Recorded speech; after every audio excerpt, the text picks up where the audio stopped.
Épisode numéro 15 du podcast Passion MLB.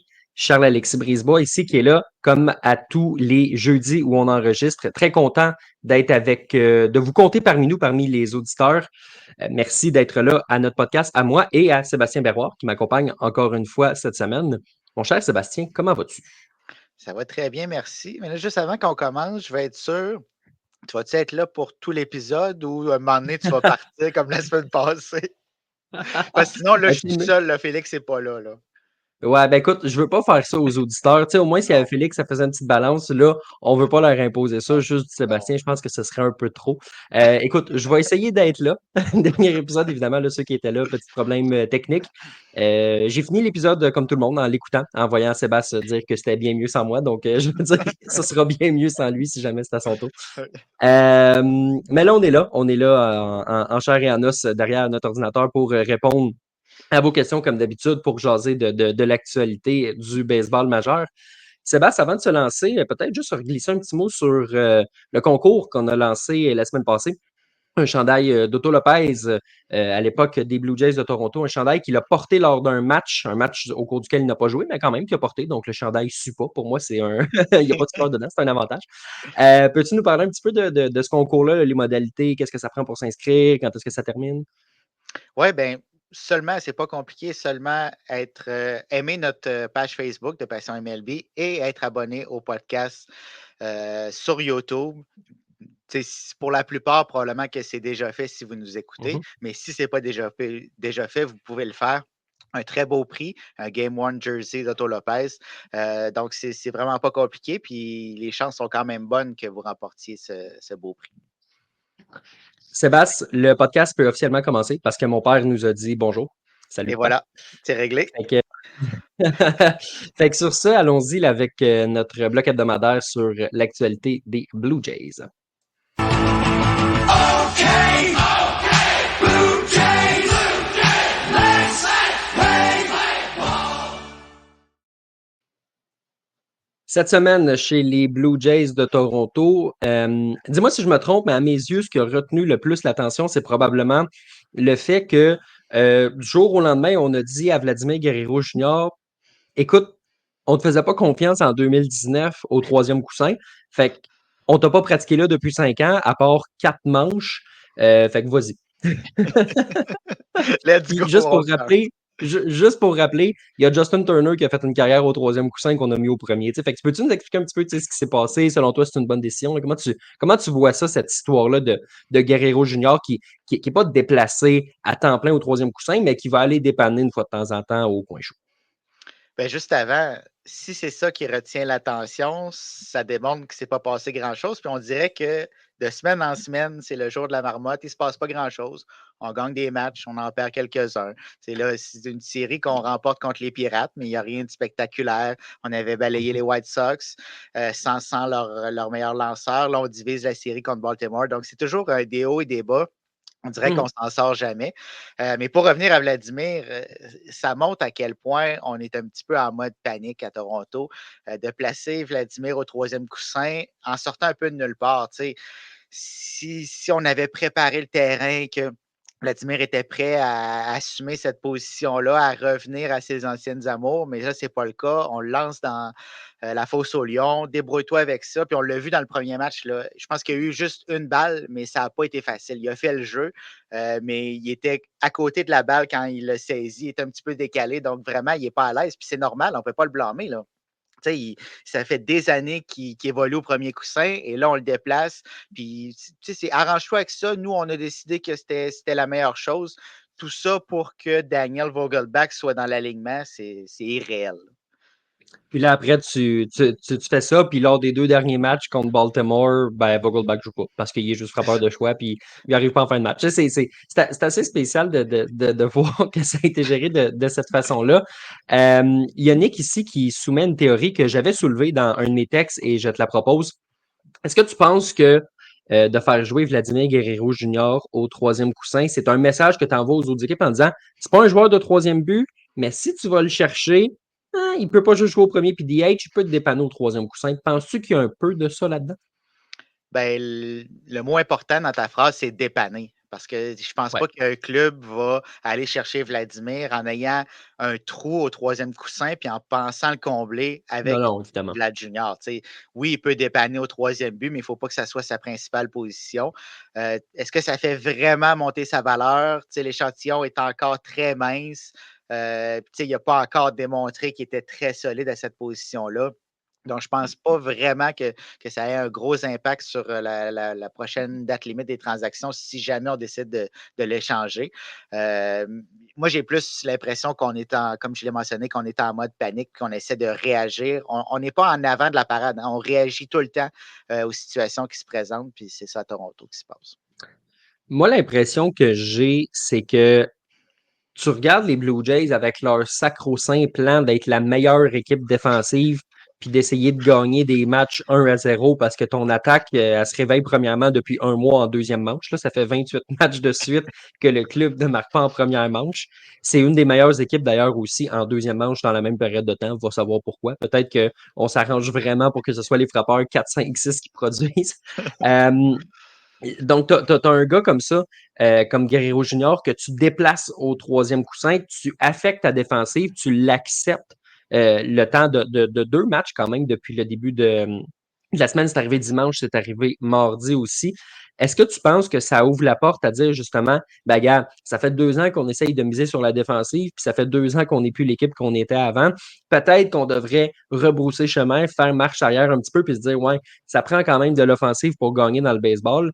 Et là, je m'en vais avec, ben, ça se peut que tu rappelles un espoir quelque part, que tu placerais à une position défensive qui n'est pas idéale, mais tu as besoin du coup de bâton. Tu sais, que ce soit Orelvis Martinez, qu'on ne rappelle pas à cause de sa défensive, que ce soit Spencer Horwitz qui commence à peine à jouer au deuxième coussin. Tu sais, penses-tu qu'on commence à Toronto à avoir cette réflexion-là de se dire, ouais, à un moment donné, la défensive, c'est bien beau, mais on veut gagner des matchs aussi, puis pour ça, il faut marquer des points. Tu sais. Ben, j'espère au moins qu'ils ont la réflexion parce que ça prend un certain équilibre. Tu as bien beau avoir la meilleure défensive de tout le baseball majeur, que si tu accordes un point, mais que tu n'en marques pas, tu vas perdre quand même le match. Peu importe la défensive que tu vas avoir. Puis, tu sais, ça met beaucoup de pression sur les lanceurs aussi, le fait qu'on n'ait pas d'offensive. Ils n'ont aucune marge de manœuvre. Ils doivent absolument être au meilleur à chaque sortie. Que ce soit les partants, les releveurs, sont tout le temps dans une situation très précaire. Donc, ça lui met une pression énorme. On a besoin d'offensive à Toronto. Puis, oui, on a Elvis Martinez, on a Spencer Horwitz qui c'est pas une merveille en défensive, mais il s'est quand même beaucoup amélioré dernièrement du côté défensif de la balle. Donc, on pourrait le rappeler. Puis en plus, bien, il va très bien offensivement, moyenne de 332, si je ne me trompe pas, un OPS près de 1000. Donc, Mhm. ça ne peut pas nuire dans cet alignement de frappeurs-là, surtout s'il peut évoluer au deuxième coussin parce qu'on a un trou béant à cette position-là. David Schneider, c'est un accident de char défensivement. Là. On ne doit pas le placer à cette position.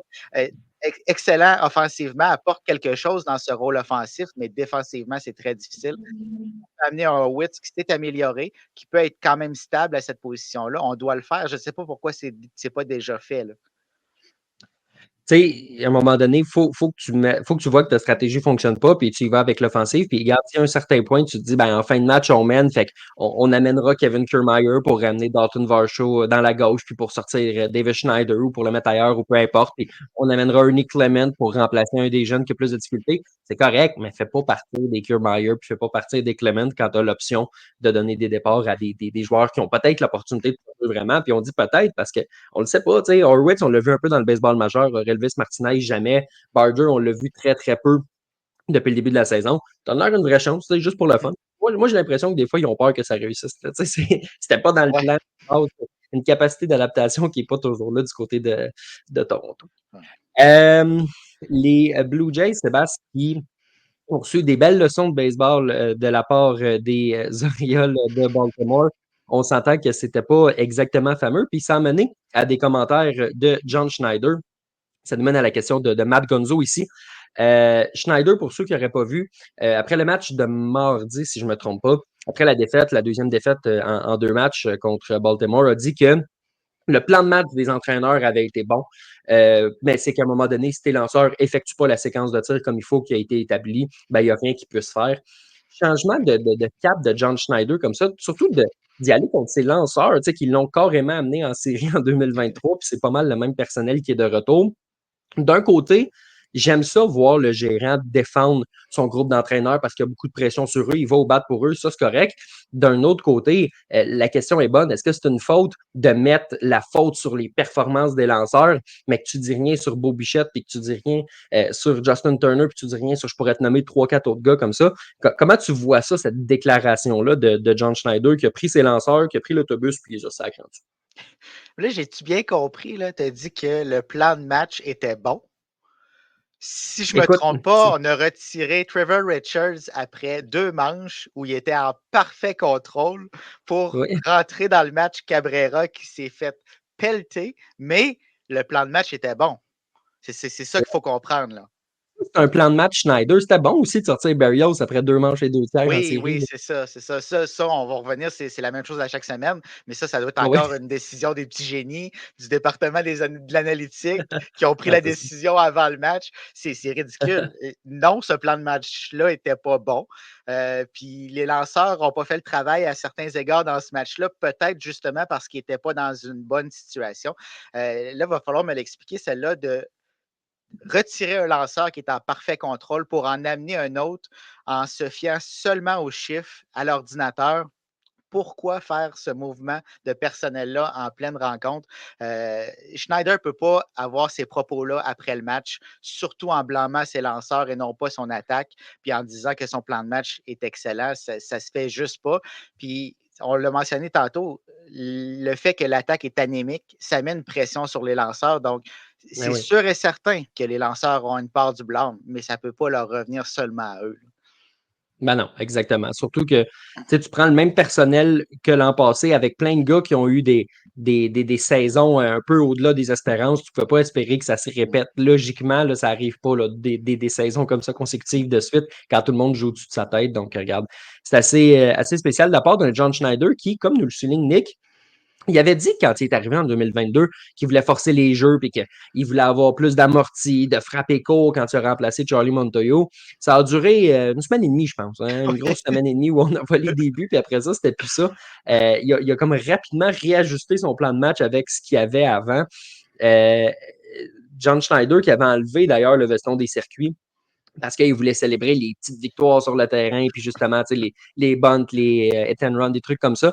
Est-ce que tu aimerais ça voir les Blue Jays tenter quelque chose éventuellement, puis essayer de revenir à un baseball plus ancien à ce niveau-là, qui n'est pas juste d'essayer de se fier sur une longue balle que ses ouailles ne frappent pas du tout présentement, là, pas en tout. Là. Non, du tout. On a ramené le veston, mais ça ne change absolument rien. Il ne sert à rien. Puis on l'a ramené probablement parce qu'on ne pouvait pas célébrer les petites victoires. Il n'y en a pas de petites victoires parce qu'on ne joue pas de petites balles puis on ne les fait pas, ces Ouais. jeux-là. Tu sais, tantôt, tu parlais de l'état-major qui avait peut-être peur de monter les espoirs, mais j'ai l'impression que le personnel d'entraîneur a peur dans ces situations-là d'utiliser la petite balle. On a peur de se faire prendre en tentative de vol ou sur un court et frappe. On ne veut pas perdre le peu de coureurs qu'on réussit à mettre sur les sentiers, mais en provoquant pas ces situations-là, tu sais, quand on provoque quelque chose, mais ça met une pression sur le lanceur. Peut-être qu'il va avoir un mauvais relais du lanceur ou du receveur. Donc, tu sais, on provoque rien, puis il arrive rien. Donc, pourquoi ne pas changer la recette? Mais on n'a pas l'impression que c'est ça qui va arriver dans les prochaines semaines non plus. Là. Si ça continue comme ça, Sébastien, ça va être le festival de la rumeur de transactions, toujours bien prisé des gens. Si ça continue comme ça, évidemment, là, les rumeurs vont continuer. Selon Jeff Passan, les Blue Jays se donnent jusqu'au match des étoiles pour évaluer leur équipe. Donc, ça laisse encore un bon mois et demi jusqu'à 2 semaines à peu près de la date limite des transactions. Là, à un certain point, il faut que tu prennes une décision. Est-ce que tu penses que il va avoir encore plus de gaz sur les rumeurs qui envoient Beau Bichette ailleurs. Il y en a un, on dirait, qui revient. Bien évidemment, les Dodgers reviennent toujours, mais on dirait que celle avec les Guardians de Cleveland refuse de mourir parce que sur papier, le fit est excellent. Tu sais, si Beau Bichette, dans une bonne une organisation où ils sont capables vraiment de générer des points, peut peut-être trouver un petit peu plus sa place sans avoir la pression de faire fonctionner tout le monde en tant que troisième ou quatrième frappeur. Il y a un trou béant à l'arrêt court. Tu t'insères dans cette équipe-là où tout fonctionne bien depuis le début de la saison. Il ne gagne pas une fortune, Bo Bichette non plus. Il serait là pour l'an prochain. C'est une équipe qui peut donner des actifs en termes de jeunes et d'espoir aux Blue Jays pour aller chercher. Sur papier, l'ancienne formation de Ross Atkins est un fit. Oui, c'est un fit parfait. Tu arrives dans une formation qui est très bien gérée. On a passé Terry Francona à Stephen Voigt, mais on n'a rien vu aller. C'est la même formation qui joue le même baseball. C'est très bien géré.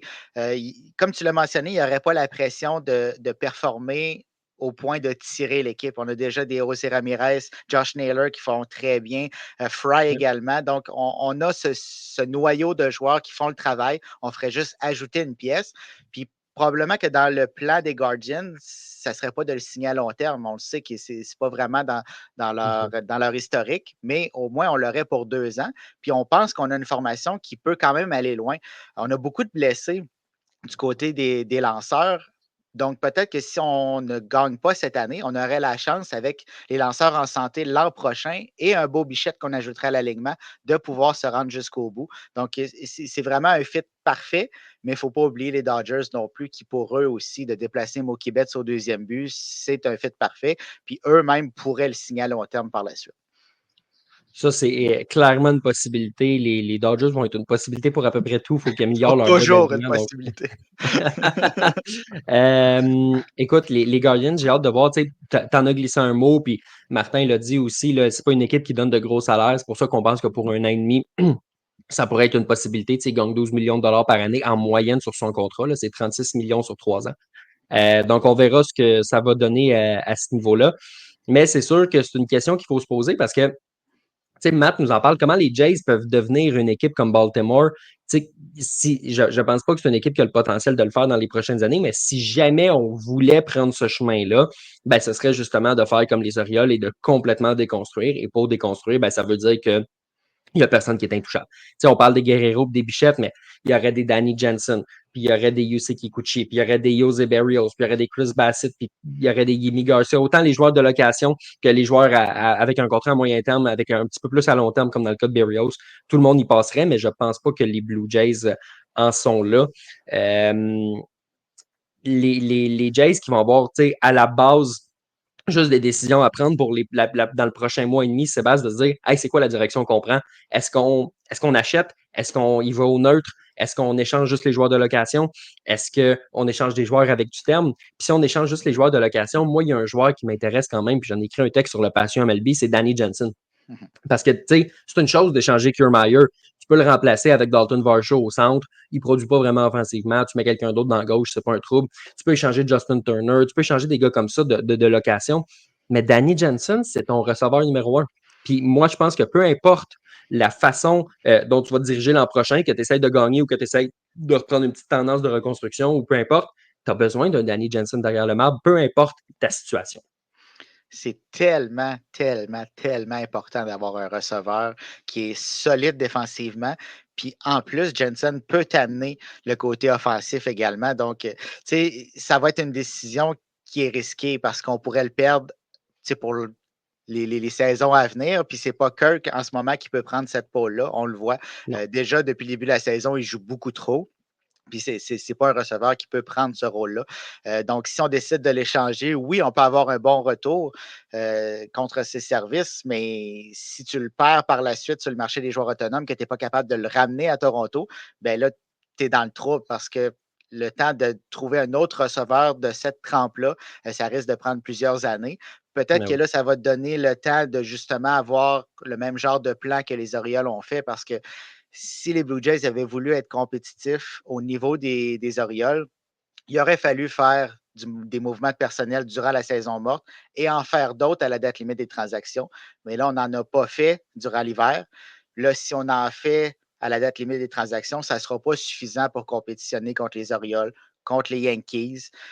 Déjà, juste dans cette division-là. Puis après ça, si tu sors de la division, tu as d'autres formations qui sont excellentes. Donc, on a raté le bateau. Maintenant, il faut planifier l'avenir parce que ça pourrait être très, très long avant qu'on réussisse à avoir une bonne formation à Toronto. Puis, tu sais, la différence aussi, Matt, entre Baltimore et Toronto, c'est que du côté de Baltimore, ils ont une masse salariale, je n'ai pas les chiffres devant moi, mais c'est en dessous de 100 millions de dollars. Tu sais, Sébastien, c'est quoi? C'est 70, 80, 90 millions de dollars. t'as pas de gars signés à long terme ou à peu près. Fait que tu as de la place pour t'améliorer. En ce moment, à Toronto, le plafond salarial est à côté au niveau de ce que le club est prêt à mettre. On dépasse le premier seuil de la taxe de luxe. On a dit durant la saison morte, ouais, si on ajoute quelqu'un, il va falloir enlever parce que la masse salariale n'a jamais été aussi élevée à Toronto. Fait que tu n'as pas de place pour ajouter. À Baltimore, tu en as de la place. Tu as un nouveau propriétaire qui est plein en plus, qui est là pour permettre d'ajouter. Fait que c'est ça les grosses différences. Fait que c'est pour ça que je dis que si le club voulait reconstruire, ben, il aurait fallu vraiment être au niveau, excuse-moi, des Orioles. Il aurait fallu reconstruire puis partir vraiment à la base. Mais là, il est tard. Je pense que les Blue Jays vont essayer de presser le citron dans le cycle actuel. Puis peut-être qu'un jour, ils auront la réflexion de se dire, bon, on veut faire comme Baltimore puis on va accepter un 3-4 ans. Mais je ne suis pas persuadé qu'on en est rendu là parce que il y a 5 ans à peine, c'est un club qui perdait 95 matchs. Là. Je pense pas qu'on est prêt à retomber dès maintenant là-dedans, même si dans les faits, ce serait peut-être la chose à faire. Mais là, présentement, on a la 7e plus grosse masse salariale de la MLB au complet, là. Puis on est Ouais. loin d'être le 7e meilleur club du baseball majeur. Donc, on va avoir des décisions à prendre, puis on n'est vraiment pas dans la bonne direction. Puis si on décide de changer de côté, d'après moi, tu sais, tu parlais de 3-4 ans, j'ai l'impression que ça va être plus que ça, là, parce qu'on va tomber vraiment creux pour pouvoir remonter comme les Orioles l'ont fait. Mais les Orioles avaient de la vision, les Blue Jays, on n'est pas sûr. Ouais, les Orioles, d'après moi, ils vont profiter, ils vont récolter pendant ben des années les fruits de leurs efforts. Mhm. Mon père qui nous mentionnait il y a quelques minutes, là, il faut apprendre à construire des points avec ce que la stratégie des Blue Jays et John Schneider, là, ce que le club n'est pas du tout en train de faire. Et il y a Nick qui nous mentionne qu'il ne faut pas juste laisser le deuxième étage procéder au prochain échange majeur parce que de plus en plus, on s'entend, on en a parlé, on n'en reparlera pas cette semaine, là, mais le Ross Atkins et Mark Shapiro ont plus exactement la confiance populaire qu'il y avait au cours des dernières années. Sébastien, c'est ce qui complète le petit bout sur les Blue Jays de Toronto. Allons-y avec ce qui se passe ailleurs dans le baseball majeur.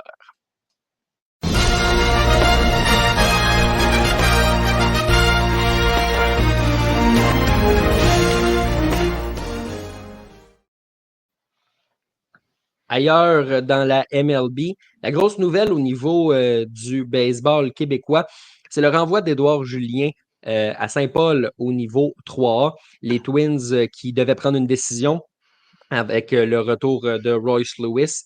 On hésitait entre quelques joueurs. C'est finalement le Québécois qui n'a pas un bon début de saison qui a écopé.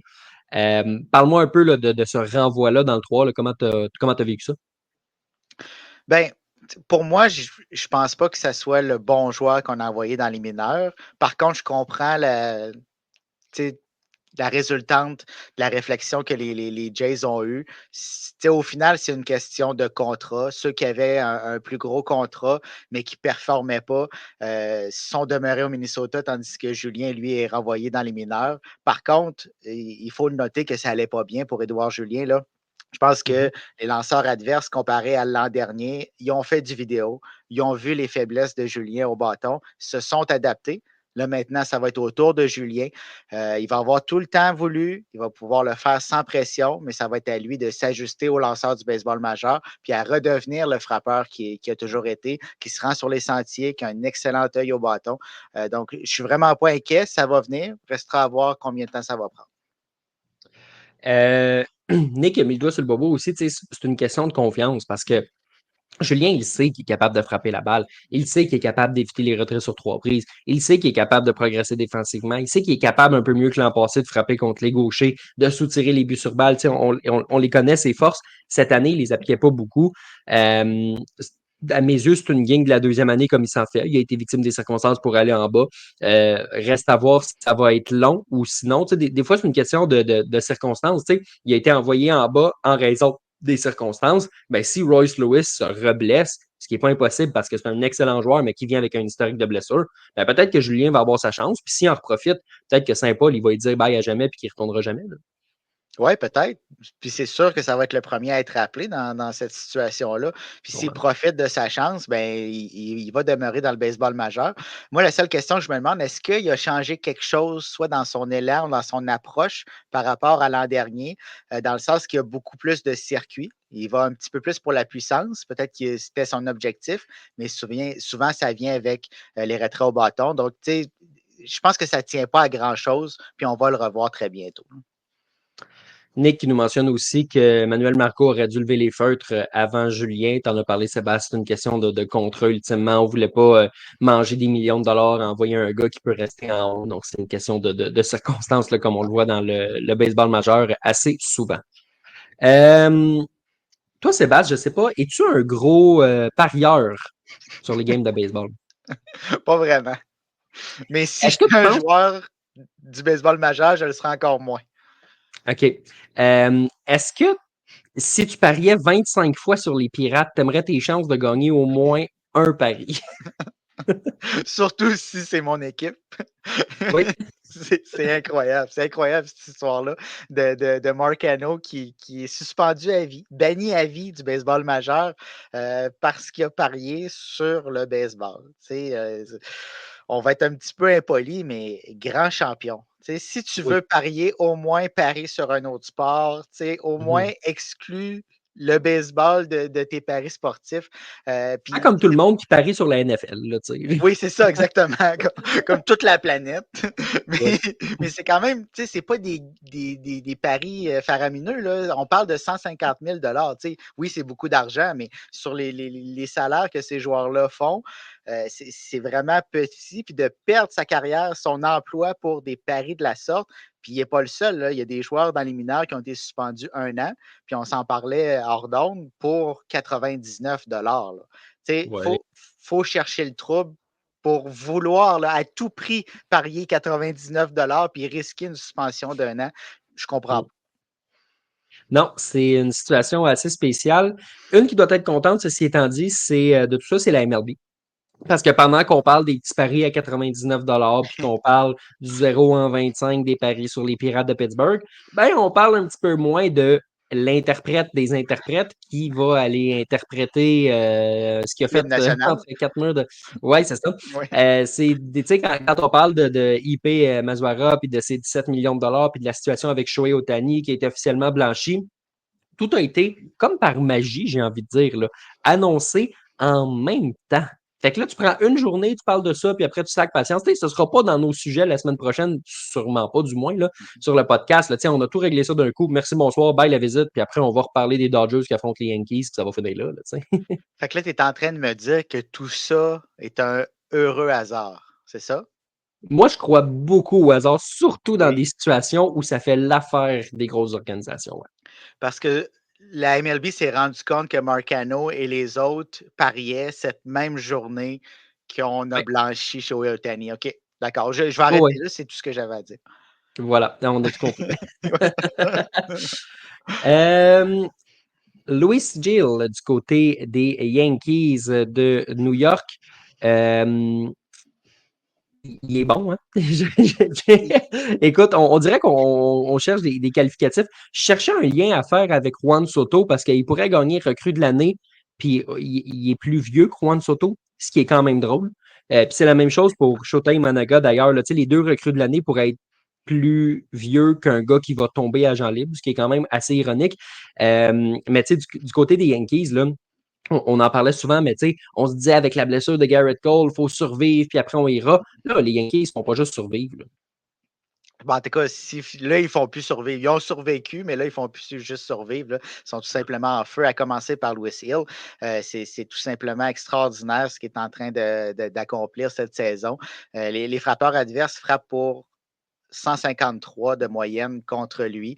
Il est sur une séquence de 7 départs avec au moins 6 manches lancées et 1 point au moins accordé. C'est historique chez les Yankees. Puis on s'entend que les Yankees ont quand même une histoire assez riche. Là. On Ah en a oui? vu d'autres, des lanceurs là, à New York. Donc, c'est vraiment extraordinaire. Puis il sort de nulle part. Il n'était pas supposé, si Garrett Cole ne se blessait pas, Louis Hill n'était pas dans la rotation des Yankees en 2024. Donc, il a pris cette opportunité-là, puis il l'a poussé jusqu'au bout. Puis là, ben, il va forcer la main des Yankees parce que Garrett Cole, ça va très bien, sa réhabilitation. On parlait de 4 départs peut-être dans les mineurs, mais là, il a fait son premier départ et ça a vraiment bien été. Donc, peut-être que ça va être un peu moins. Donc là, Garrett Cole va rentrer dans cette rotation-là. On a Claude Schmidt qui est blessé, mais à son retour, les Yankees vont avoir une décision à prendre là, parce que si on décide d'y aller avec une rotation à 6, ça ne durera pas longtemps. Là. Ça va peut-être être juste au début pour quelques départs, mais c'est sûr qu'à un moment, il va falloir prendre une décision. Puis là, c'est qui tu coupes de cette rotation-là? Moi, la question que je me pose, on sait que Hill revient d'une blessure Tommy John dans les dernières années. Le but avec les Yankees, à ce point-ci, on s'en doutait en début d'année, on le sait encore plus là, c'est un club qui va faire les séries, ça va. Le but des Yankees, c'est de gagner la série mondiale, pas juste d'essayer d'aller peut-être perdre en série de championnat contre les Astros. Le but, ça va être que Hill soit en forme en série. Penses-tu qu'à un certain point, avec le retour de Cole, puis s'il y a pas, si Schmidt revient puis que tout le monde est en santé, penses-tu qu'on va essayer que ce soit en y allant avec une rotation à 6 partants, que ce soit en limitant ses manches, que ce soit en l'envoyant dans le 3A, peu importe, penses-tu qu'on va essayer de limiter son nombre de lancers à un certain point durant la saison, même si ce serait une décision impopulaire? Tu sais, regarde l'an passé ce qui s'est passé avec Uri Perez, là, les Marlins ont crié Ouais. au loup avec raison quand on l'a envoyé dans le 3A. Aaron Sanchez, dans le temps, sa grosse saison à Toronto en 2016, si je ne me trompe pas, on l'avait envoyé dans le Dunedin un petit bout pour lui permettre de moins lancer et d'être en forme pour la fin parce que sa charge de travail montait beaucoup. Tu sais. Penses-tu que c'est quelque chose que les petits génies statistiques vont dire oui, mais à un moment donné, le nombre de manches, tu penses-tu que c'est un enjeu qui va avoir à un moment donné à New York? Ben ça serait quand même une bonne décision des petits génies dans ce cas-là. Il faudrait leur donner raison. Parce que oui, on ne veut pas le brûler non plus. Puis, comme je l'ai mentionné, on n'ira pas avec une rotation à 6 partants à long terme. Garrett Cole ne performera pas dans ces conditions-là. Ça, j'en suis sûr et certain. De là à le renvoyer dans le 3A, je ne suis pas sûr non plus. On ne veut pas détruire sa confiance non plus. Ça va tellement bien. Donc, est-ce qu'on va lui faire sauter un départ? Est-ce qu'on va l'envoyer quelques manches en relève? Peut-être.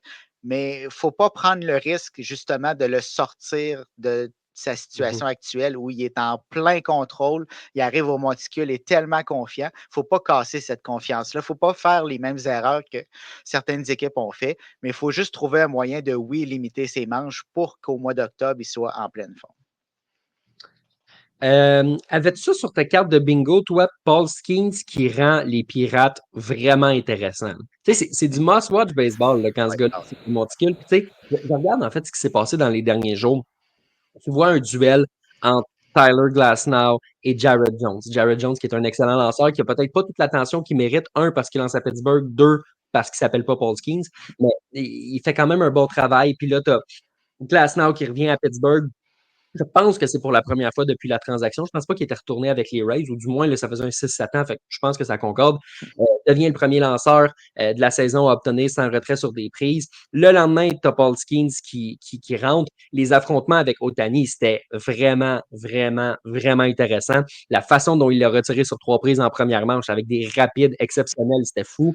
Ohtani qui s'ajuste après, qui démontre pourquoi c'est un des bons frappeurs du baseball majeur, réussit à frapper la longue balle. Tu sais, il y a un engouement très clair alentour des Pirates de Pittsburgh qui ne sont pas derniers dans leur division puis qui ont une chance de se battre pour les séries éliminatoires avec la parité qu'il y a dans la nationale. C'est le fun de parler des Pirates comme ça en bien. Il va falloir que le propriétaire ajoute un peu peut-être à la date limite, mais s'ils veulent vraiment essayer de percer pour les séries éliminatoires, peut-être qu'il est tôt, peut-être qu'il va décider d'attendre l'an prochain, mais c'est le fun de voir cette vague-là du côté de Pittsburgh. Oui, exact. Ça, j'ai un grand doute, par contre, là, qu'on va faire des ajouts à Pittsburgh dès Ouais. cette saison, mais on peut continuer à rêver. Mais qui l'eût Mm-hmm. cru? Tu sais, une série entre les Dodgers et les Pirates au début du mois de juin qui attire l'attention. Habituellement, Ouais. là, on n'aurait eu rien à cirer de cette Non. série-là. Là. Mais là, tous les yeux étaient rivés sur ce duel-là. Skeens qui a peut-être lancé une rapide de trop à Ohtani. Il était en plein contrôle lors de la première présence d'Ohtani, mais la deuxième, Ohtani a remis les choses en ordre. Il a montré c'était qui le boss, mais quel duel entre les deux. Puis on n'aurait jamais pensé ça dans les années passées que les Pirates, aussi rapidement, seraient devenus une équipe excitante à regarder, encore dans la course, puis qui peut quand même espérer. Parce que dans cette division-là, les Cubs, c'est pas extraordinaire. Ils Non. performent en deçà des attentes. Les Cards, début de saison atroce, là, c'est un petit peu mieux. On réussit à s'en sortir, mais il n'y a rien d'exceptionnel. Les Reds, c'est très difficile. Les Brewers, c'est sûr que ça va bien, mais quand même, on a une chance de percer dans cette division-là. Puis ça va peut-être nous mener au mois d'août, où est-ce qu'on va être encore là, puis ça va être encore spectaculaire de les suivre. Dernier petit point que je veux aborder avec toi avant de se rendre à la période de questions. Là, depuis tantôt, il y a plusieurs questions sur plusieurs sujets, encore une fois, là, qui ont été posées en notre direction. Donc, merci pour ça. Puis si vous en avez, n'hésitez pas à nous les lancer aussi. Je veux te parler des Padres parce que les Padres ne sont pas au courant que Il y a un moratoire qui empêche les transactions avant 2 semaines avant la date limite des transactions. Sont allés chercher Luis Arraez parce que ça leur tentait. Sont allés chercher Dylan Cease à 1 semaine du début de la saison. En fait, comme ils partaient en Corée. Et puis là, il y a des rumeurs qui entourent ce bon vieux AJ Preller qui visiblement n'aime pas se tourner les pouces comme patron des opérations baseball à San Diego. Garrett Crochet des White Sox de Chicago qui pourrait être dans la mire. Un autre lanceur qui pourrait passer des White Sox aux Padres. Les rumeurs vont en ce sens. Évidemment, c'est important de préciser que c'est quand même un jeune. C'est pas sûr qu'il va être échangé. Surtout que les Padres, depuis quelques années, avec plusieurs transactions, ont vidé leur banque d'espoir. Donc, ça veut vraiment pas dire qu'ils vont avoir ce qu'il faut pour satisfaire les White Sox, qu'ils ne laisseront pas partir pour une bouchée de pain. Mais quand même, c'est pas étonnant de voir que Ken Rosenthal a lié un lanceur aux Padres de San Diego. Mais j'aime tellement cette approche-là. Je ne comprends pas pourquoi les Padres sont seuls au monde dans cette approche-là, que les autres équipes ne font pas ça. On l'a vu avec Luis Arraez, ils n'ont pas payé le plein prix, là. Ils n'auraient jamais payé ce prix-là rendu le 30 juillet si Arraez était disponible et qu'on avait voulu acquérir ses services. Non, ils l'ont fait tout de suite. Il y avait un besoin, ils l'ont adressé. On a payé un prix qui était moindre. Puis là, on a réglé notre problème. Là, maintenant, on passe à un autre. On veut ajouter dans notre corps de lanceurs. On s'informe de qui a des lanceurs disponibles. Garrett Crochet est peut-être disponible. On essaie de négocier. Puis peut-être qu'on va payer un prix moindre, encore une fois, que si on était allé le chercher le 30 juillet. Donc, j'aime beaucoup cette approche-là. Puis, tu sais, pourquoi les autres équipes ne font pas ça? Puis, je vais revenir aux Blue Jays qu'on a discuté tantôt. Pourquoi les Blue Jays ne règlent pas leurs lacunes présentement? Pourquoi on n'est pas allé chercher un Chris Arraez, justement? Tu sais, je ne dis pas que finalement Arraez se serait retrouvé à Toronto, mais au moins, pourquoi on n'essaie pas d'aller chercher ce qu'on a besoin? Mais là, tu vas me dire qu'on ne l'a pas fait à l'hiver, on ne le fera pas plus au mois de mai, là, mais ça, c'est un autre dossier. Mais c'est pas juste les Jays, c'est toutes les formations. On attend à la limite, là, puis là, le prix est au plus haut qu'il peut être. Puis là, ben, on vide notre banque d'espoir, puis on n'a plus rien pour les années après. Puis, tu sais, même, je vais te corriger un peu, tu sais, t'as parlé de besoin quand on est allé chercher à Raez. Tu as raison parce qu'il y avait besoin d'un peu d'attaque, mais c'était pas encore un aussi gros besoin jusqu'à la blessure de Xander Bogaerts qui s'est blessé quoi 1 semaine après. Fait que, tu sais, juste la semaine d'après, le prix aurait été plus élevé, mais il a été plus proactif. Il y a Matt qui nous a parlé un peu dans la même optique là, il y a quelques minutes où seraient les Braves d'Atlanta sans avoir pris le risque d'avoir fait l'échange de Chris Sale. Imagine si tu appelles les Red Sox de Boston une fois que Spencer Strider a eu son Tommy John, ben c'est sûr que le prix est plus élevé. Là, ils ont profité du fait qu'ils ont pris un pari sur un gars en se disant moi, j'ai un feeling que ce gars-là peut être important pour notre organisation. Puis aujourd'hui, là, je te l'annonce, Alex Antopoulos, il est content d'avoir mis la main sur un gars comme Chris Sale puis de l'avoir fait au moment où il l'a fait puis d'amener un gars qui, on peut lui donner toutes les critiques du monde si on veut, mais c'est un gars qui veut gagner pas mal plus que bien des joueurs dans le baseball majeur. Puis c'est de ça que les Braves avaient besoin. Il remplit un bras dans la rotation. Il ne demande pas d'être lance, mais il lance super bien en ce moment. Pour moi, il y a des parallèles très clairs à adresser entre Chris Sale et Luis Arraez. Dans les deux cas, on est allé avant d'avoir ces besoins-là. Certainement. Puis on a gagné cet échange-là du côté des Braves puis d'Antopoulos, il n'y a aucun doute. Le prix payé n'était pas le bon. Puis tu l'as mentionné, si les Braves appellent présentement à Boston pour avoir Chris Sale, les Red Sox l'attendent avec une brique puis un fanal, puis probablement que Sale ne se retrouve pas avec les Braves, puis les Braves ben, se retrouvent avec un lanceur en moins dans une course avec les Phillies qui sont en feu. Donc, peut-être qu'on va terminer meilleur deuxième, puis là, ben, ça enclenche certaines choses. Donc, non, on est proactif. On sait qu'on a un besoin à adresser, puis même si on n'en a pas, on prévoit que on évalue notre club puis on voit qu'à certains endroits, ben, peut-être qu'on peut ajouter des pièces pour se rendre au prochain niveau, puis on le fait tout de suite. C'est ça. Et puis comme Martin nous le souligne ici, en plus, les Giants commencent à remonter au classement, donc de voir que les Padres sont proactifs, ben, c'est une bonne chose pour cette organisation-là qui a décidé que c'est pas parce qu'ils ont été obligés pour des contraintes monétaires d'échanger un certain Juan Soto aux Yankees que c'est un club qui abandonnait pour autant. Sébastien, depuis tantôt, on a plusieurs questions qui montent. Parle-nous le thème, puis moi, je vais remonter dans notre liste de questions. Je vais aller t'en sélectionner quelques-uns. Let's go.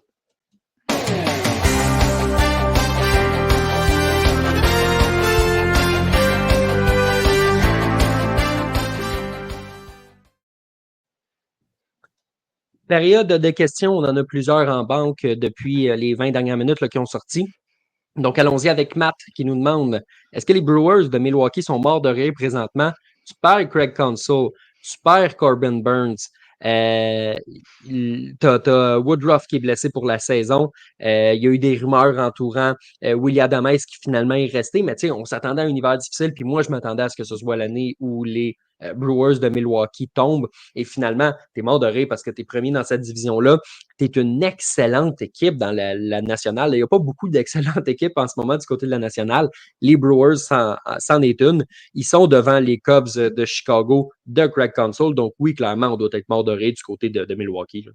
Oui, certainement. Puis on connaît la rivalité dans cette division-là. Ouais, Qui l'a cru? Moi, je les avais placés au quatrième rang. Je pense que toi aussi, ou pas loin. Là. Tu sais, on ne s'attendait pas à ce que les Brewers aient une bonne saison. On voyait qu'on descendait tranquillement. On était plus sur la pente descendante que montante. Puis on avait des difficultés, surtout quand on arrivait en séries éliminatoires. On voyait qu'on n'était pas de calibre avec les bonnes formations. Puis on n'a pas fait de gros ajouts non plus.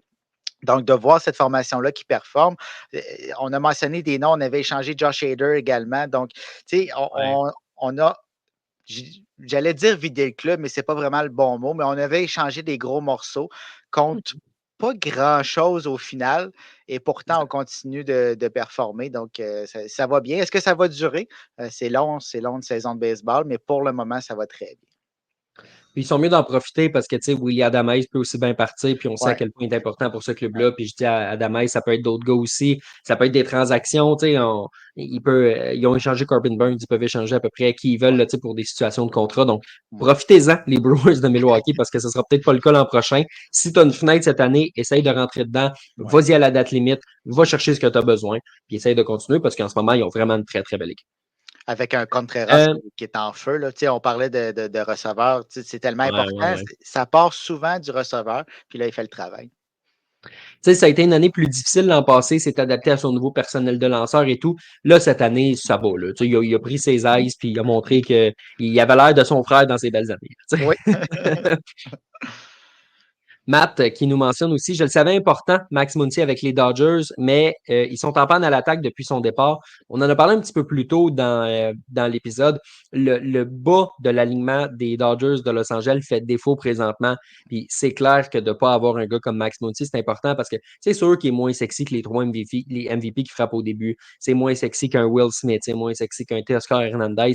Mais ce gars-là a son importance, puis ça fait longtemps qu'il est là, puis c'est un gars qui amène du caractère, qui peut jouer un petit peu partout défensivement. Donc, c'est sûr, Sébastien, qu'on s'ennuie d'un gars comme Max Muncy. Sûr et certain. Le champ extérieur produit rien ou presque chez les Dodgers. On manque de profondeur. Ça fait drôle à dire avec toutes les acquisitions que les Dodgers ont fait, mais présentement, comme tu l'as mentionné, le bas de cet alignement-là ne performe pas. Donc, ça met une pression sur le haut de l'alignement qui fait le travail, mais on est habitué à plus, hein, avec les 3 MVP, comme tu les as appelés. Ils doivent en donner plus, mais surtout, ce bas d'alignement doit en donner plus si les Dodgers veulent espérer. On le sait, les Dodgers, on parlait des Yankees tantôt, les Dodgers vont se rendre en séries éliminatoires. Il n'y a aucune inquiétude à ce niveau-là. Mais si le bas d'alignement ne frappe pas en série, ça va faire comme à l'habitude. Les Dodgers vont se faire sortir en première ou deuxième ronde, puis on va continuer à dire qu'ils ne sont pas capables de gagner dans une saison complète.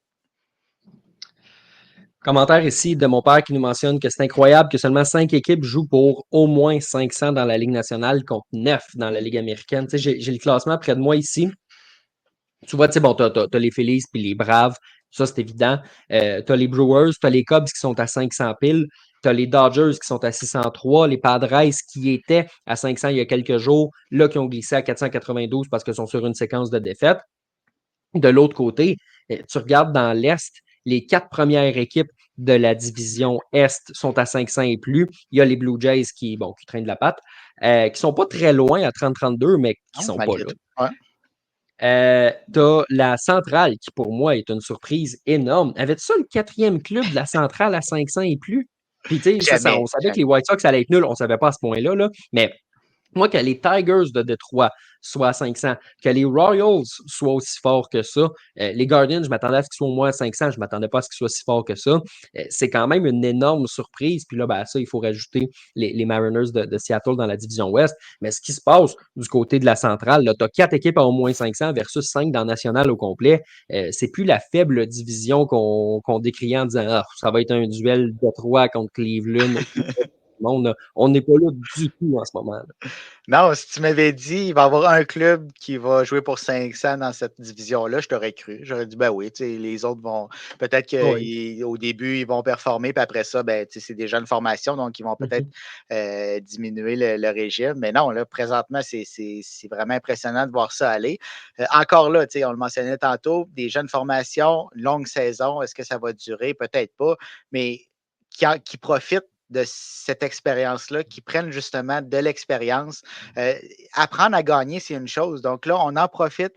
On a des jeunes, Bobby Witt Jr. qui est Ah extraordinaire à oui. voir aller. Quel joueur de balle. Tu sais, puis dans une formation, on a ajouté quelques pièces durant la saison morte, mais ce n'était pas des gros éléments. Mais c'était quand même des pièces qui ont solidifié cette équipe-là. Puis là, ça les rend encore meilleurs. On dirait que les jeunes ont pris un step avec les vétérans qui sont arrivés. Ouais. Les Royals sont en train de construire quelque chose de bon. Je ne dis pas qu'ils vont arriver au niveau des Orioles, mais quand même, on s'en va dans la bonne direction. Deux choses à dire par rapport à ça. Un, te souviens-tu l'an passé, quand la pire équipe de l'Est de l'Américaine était meilleure que la meilleure équipe de la centrale de l'Américaine, puis que le classement qui était placé Oui, Est, centrale, Ouest, ben, les 10 premières équipes étaient en ordre. On n'est oui. pas là du Non, tout, là, parce que non. tu regardes les Blue Jays de Toronto, tu regardes les Guardians de Cleveland, il y a une dizaine de matchs d'écart entre les deux, là, puis c'est pas dans le bon sens pour les Blue Jays. Ça, c'est un. De deux, je veux donner un shout-out à Antoine Desrosiers. Ça fait longtemps qu'on l'a eu sur le podcast. Là, on travaille pour le revoir dans les prochaines semaines. Là, Tony qui a un horaire assez chargé. Tony qui nous avait dit en début de saison, ouais, je fais un fantasy avec mes amis, j'ai le premier choix. J'hésite entre Ronald Acuna Jr. et Bobby Witt. Ben, on lui avait dit, ben écoute, Ah vas-y oui. avec Acuna, c'est un choix certain. Puis il dit, non, je vais y aller avec Witt, je le sens. Puis j'ai dit, ben écoute, OK, c'est pas un vilain choix, mais c'est pas la décision qu'on aurait prise. Et finalement, oui, il y a eu la blessure d'Acuna, évidemment, mais outre ça, je lisais un tweet récemment qui disait si tu pars une franchise aujourd'hui, tu dois considérer Bobby Witt Jr. comme le premier choix. Si jamais on instaure un hypothétique repêchage d'expansion des cadres puis que tout le monde est éligible, tu n'as pas le choix de considérer un gars comme Bobby Witt parmi ces options-là. Oui, parce qu'il est jeune, mais aussi parce qu'il performe sans bon sens. Là. Oui, on a l'air de deux beaux tatas là, hein, présentement, parce que Ouais. Tony a eu raison sur toute la ligne. C'est pour ça Puis qu'on c'est l'invite pas, on veut pas mal Oui, paraître. c'est ça, c'est ça. Puis c'est pas seulement la blessure d'Acuna Jr. qui fait la différence entre les deux, là. Ben non, Même avant sa blessure, Bobby Witt ouais, Jr. était devant. Acuna avait complètement. une saison un petit peu plus ordinaire, ça allait un petit peu moins bien, puis Witt Jr. était à son plein maximum. Donc, c'est impressionnant à un si jeune âge. Acuna n'est pas vieux non plus, mais il prend les rênes de cette équipe-là, puis c'est le visage de la franchise, c'est un jeune, il prend son rôle à cœur, puis c'est lui qui va amener les Royals au prochain niveau. Question de Nick ici, qui nous mentionne que Toro pourrait venir aider les Blue Jays. Deuxième meilleur frappeur du mois de mai. Il y a eu énormément de coups sûrs. Je sais qu'il était à 38 en date du 31 mai. Je ne sais pas s'il y en a eu ce jour-là, mais il a terminé derrière Luis Arraez, qu'on est en train de comparer à Tony Quinn là, du côté, du côté des Padres. Puis il me semble que depuis la transaction, à chaque jour, il y avait un ah, ben là, ça fait 2 matchs de suite qu'il y a 4 coups sûrs. Puis on parlait des coups sûrs, des coups sûrs, des coups sûrs, des coups sûrs, des coups sûrs de Luis Arraez. Puis Toro, il était juste à 2 derrière. Fait que ça veut dire qu'il était au même rythme qu'un des meilleurs frappeurs du baseball majeur comme ça. Moi, je pense que, bon, tu sais, à ce point-ci, Toronto, je pense pas que nécessairement on va aller ajouter. Tu sais, puis si ça se fait, peut-être que ce sera la date limite, puis peut-être que Toro, ça pourrait être en effet le genre de candidat. Sinon, moi, j'ai le sentiment que les Aces peuvent l'échanger à une équipe qui peut aller loin en séries éliminatoires, puis l'avoir comme joueur de banc. Parce que si tu as Toro qui frappe des deux bords, qui joue au 3 coups 5, puis qui est capable de placer la balle en lieu sûr sur ton banc, ben c'est un luxe que bien des équipes n'ont pas. Là. T'avais-tu une équipe en tête en disant ça? Ben, sinon, ta casquette un peu, voir. Ouais. C'est ça, hein? Pour ceux Non, qui ne mais regardent pas, là, j'ai fait un texte là, dans la dernière semaine là, pour dire que je le vois avec les Yankees. Les Yankees qui n'ont pas de problème dans le champ, qui n'ont pas de problème sur le monticule, qui ont des problèmes à l'avant-champ, puis c'est pas à l'arrêt-court. Fait que, c'est les trois positions où Abraham Toro est en train de jouer. Je me dis qu'il pourrait être une solution de banc qui peut être intéressante si jamais tu donnes des congés, soit à Anthony Rizzo, soit à DJ LeMahieu, soit à Gleyber Torres, ou peu importe. Ça pourrait être le genre d'équipe qui va le chercher, les Yankees, là, selon moi. oui, exactement. Puis ça sera encore mieux pour lui d'arriver dans un rôle de joueur de banc qui peut jouer pratiquement tous les jours, mais un peu comme remplaçant. Ouais. Tandis que s'il arrivait à Toronto, là, ce serait lui qui devrait prendre cette place-là, puis un peu tirer cette équipe-là, à l'exception de certains, dont Vladimir qui s'est replacé, mais aurait beaucoup plus de pression. Est-ce qu'il serait capable de remplir ce rôle-là? C'est pas la même chose que de jouer à Oakland. Tandis qu'en arrivant dans un club comme les Yankees, où tu prends le trou de la journée, la journée de congé de ces joueurs-là, ou si, par exemple, le Gleyber Torres va moins bien, surtout du côté défensif de la balle, même si offensivement, ça ne va pas très bien non plus, bien, il pourrait prendre cette place-là pour quelques jours même, le temps peut-être que Gleyber reprenne son rythme. Puis on ne serait pas inquiet du côté des Yankees d'avoir un taureau au deuxième coussin qui peut prendre ces répétitions-là durant une semaine. Donc, ça donnerait un beau luxe. Puis il y a d'autres formations aussi qui pourraient acquérir ces services. Donc, je pense qu'il va y avoir beaucoup de tractations autour d'Abraham Taureau à la date limite des transactions. Puis tu sais, ce que tu viens de dire, ça m'inspire de quoi aussi? Tu sais, tu disais, mettons, Gleyber Torres, là, même, il donnait une couple de journées de repos ou quelque chose comme ça, tu sais. On l'a vu, là, dans les derniers jours, Chris Martin, le releveur des Red Sox, qui a été placé sur la liste des blessés pour anxiété. Tu sais, on n'a pas essayé de le cacher, de dire, ah ben non, il a mal à l'épaule. Non, non, il est là pour anxiété. On le dit haut et fort. Les Mets qui ont dit, on donne quelques jours de congé à Jeff McNeil pour qu'il puisse se reposer mentalement aussi parce qu'il est dans une séquence difficile. Alors, c'est plus aussi tabou que ce l'était de parler de ces aspects-là. Fait que ça se peut que si tu as un Gleyber Torres qui ne fonctionne pas, qu'on le dise au effort, hey gars, on te donne 3-4 jours parce qu'on voit que ça fonctionne moins à ce niveau-là. Puis là, c'est un Abraham Taureau, peu importe. DJ LeMahieu qui joue au deuxième but, évidemment. Tu as des options du côté de New York, mais ça se peut que de plus en plus, tu as besoin de cette profondeur-là parce que les équipes sont de plus en plus à l'écoute des besoins des joueurs. Là. Qu'on aime ça ou pas, c'est la direction que le baseball majeur prend en ce moment. Moi, je trouve ça bien correct. Là. Évidemment, ces gars-là subissent une pression qui est quand même assez importante. Fait que ça te prend plus de profondeur que ça t'en prenait. Là. Mais pourquoi pas? Tu viens de parler de pression et dans des gros marchés du baseball majeur, là, il y en a vraiment de la pression. Puis tu rentres dans un engrenage que tu n'es pas capable de te sortir, ça ne va pas bien, tu n'es pas capable de trouver pourquoi, puis là, ça va de moins en moins bien. C'est une roue qui tourne, tu n'es pas capable, tu es dans un tourbillon, mais incapable de s'en sortir. Tandis que si tu es sorti de cet environnement-là pendant quelques jours, voire semaines, bien là, peut-être que tu peux avoir la tête froide, puis te sortir de cette mauvaise séquence-là. Puis pendant ce temps-là, bien, les joueurs qui sont là, qui amènent la profondeur dans l'équipe, bien, ils font le travail. Question ici de Martin qui nous mentionne les Phillies, on peut-tu les placer comme des prétendants dans la nationale en série? À mes yeux, c'est clair que la réponse est oui. Présentement, c'est la meilleure équipe de la nationale, peut-être même du baseball majeur. Mais la question, c'est vraiment en lien avec les séries. Mais pour moi, c'est un bon point parce que les Phillies se sont rendus en série mondiale en 2022, se sont rendus en série de championnat à un match de la série mondiale en 2023. C'est une des puissances du baseball majeur. Donc, à mes yeux, c'est clair qu'on peut les considérer comme une bonne équipe. La chose que j'ai hâte de voir, ceci dit, Sébastien, c'est qu'on a vu depuis 2 ans les clubs qui ont un bail en série pour les matchs wildcard ont plus de difficultés à reprendre le rythme après. Les Phillies, les 2 fois qui se sont qualifiés comme des équipes repêchées parce que les Braves dominent depuis plusieurs années dans cette division-là.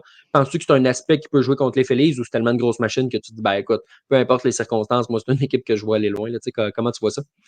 Bien, première chose, j'espère que tu dis oui parce que tu les as placés en série mondiale. Donc, Je les ai placés c'est quand gagnants même. de la série mondiale. Oui, c'est ça, c'est quand même logique. Mais pour Ouais. revenir à ton point, je pense qu'on a tellement d'expérience dans cette équipe-là que le fait d'avoir un bail en première ronde, on réussirait à surmonter cet obstacle-là, qui pour certaines équipes sont vraiment difficiles. Mais quand tu as de l'expérience, tu as des vétérans qui sont passés par là, qui ont déjà gagné, on s'est rendu au bout. Donc, tu sais, on sait comment gagner, on sait ce que ça prend. Pour moi, ce n'est pas une inquiétude. Puis une chose qu'on ne parle pas beaucoup, c'est l'enclos de relève des Phillies. On a souvent dit que cet enclos-là était de pied de qualité, que ça a toujours été la faiblesse de l'équipe. Mais cette année, sont vraiment surprenants. Ça ne nous Mhm. empêchera peut-être pas d'ajouter des pièces dans l'enclos, mais là, on fait le travail dans la relève des Phillies. Tu sais, quand tu as des vieux loups comme ça, tu sais, comme Dave Dombrowski, Alex Antopoulos, pour moi, il est rendu un vieux loup, mais tu sais, quand il est débarqué à Atlanta, il n'y avait pas de relève non plus, puis il l'a revampé. Ça a pris quelques années, mais il est allé chercher une belle relève.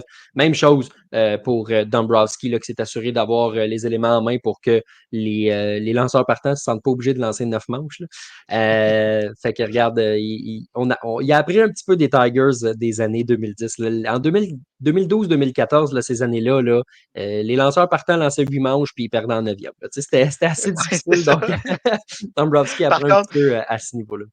c'est pas une raison pour les faire lancer juste 4 manches non plus. Là. Je pense qu'on peut avoir un équilibre entre les deux. Là.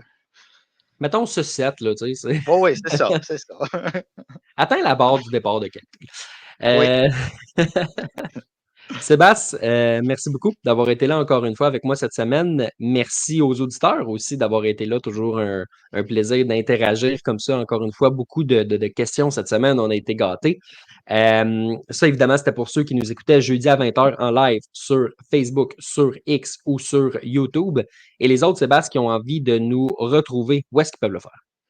Ils peuvent nous retrouver à la même place, mais en différé. Donc, les épisodes vont être disponibles sur ces plateformes-là, mais également sur toutes les plateformes de podcast. Tu sais, toutes les plateformes que vous avez, que vous êtes abonné dessus, on est présent. Donc, vous avez juste à chercher, vous allez nous trouver. Et bien sûr, sur notre site internet, passionmlb.com. On en profite aussi pour vous rappeler que ceux qui veulent gagner un chandail d'Otto Lopez qui a été porté durant un match, vous avez seulement à nous liker sur Facebook, la page Facebook en tant que telle, nous suivre sur la page YouTube de Passion MLB, puis vous allez être éligible la semaine prochaine pour le tirage à gagner un chandail d'Otto Lopez. Donc, merci beaucoup d'avoir été là à tout le monde, puis on vous souhaite une excellente semaine de baseball et on se retrouve la semaine prochaine.